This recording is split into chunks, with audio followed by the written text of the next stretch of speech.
तुम वापस आ जाना। कहानी शुरू होती है एक छोटे से शहर में जहां आरव और सिया बचपन के दोस्त होते हैं।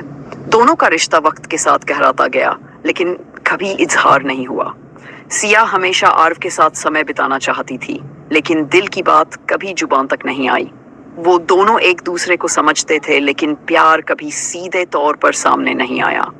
फिर एक दिन सिया को अपनी पढ़ाई के लिए शहर छोड़ना पड़ा और आरव वहीं अपने पिता की दुकान संभालने लगा। वक्त और दूरी ने दोनों को अलग कर दिया, लेकिन दिलों में एक दूसरे के लिए एक खास जगह हमेशा बनी रही।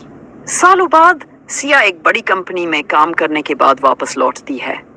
अब वो बदल चुकी है, कहीं ज्यादा आत्मविश्वासी, आधुनिक आंखों में वही पुरानी चमक है। और आरव भी अब पहले जैसा नहीं रहा, लेकिन उसके अंदर सिया के लिए गहरी भावनाएं थीं। एक दिन दोनों की मुलाकात होती है एक पुरानी किताबों की दुकान पर।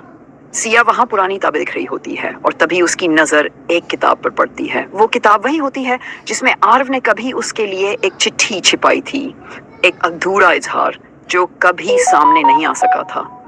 सिया चिट्ठी पढ़ती है और भावुक हो जाती है। उसकी आंखों में आंसू होते हैं, क्योंकि चिट्ठी में आरव ने जो लिखा था वो हमेशा दिल में था, लेकिन कभी कहा नहीं गया। वह जानती है कि ये वो प्यार था जो दोनों ने कभी नहीं स्वीकार किया, लेकिन हमेशा महसूस किया था। सिया तुरंत आरव से मिलने जाती है, लेकिन जब वह उससे मिलती है तो पता चलता है कि देर हो चुकी है। आरव की शादी तय हो चुकी है। उसका दिल टूट जाता है, लेकिन फिर भी दोनों एक आखिरी बार उस छत पर मिलते हैं जहां वे बचपन में सितारे गिनते थे, जहां उनकी दोस्ती की शुरुआत हुई थी।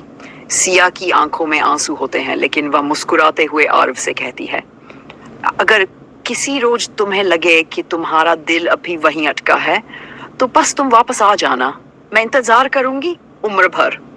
आरव चुप रहता है, उसकी आंखों में भी दर्द और समझ होती है। दोनों एक दूसरे की तरफ देखते हैं और वक्त जैसे वहीं थम जाता है। वो दोनों अपनी अपनी राहों पर चलते हैं, लेकिन सिया का प्यार और उसका इंतजार कभी खत्म नहीं होता। कहाँ और कब, शायद ये कभी न पता चले, लेकिन उन शब्दों में जो प्यार था वह हमेशा जिंदा रहेगा।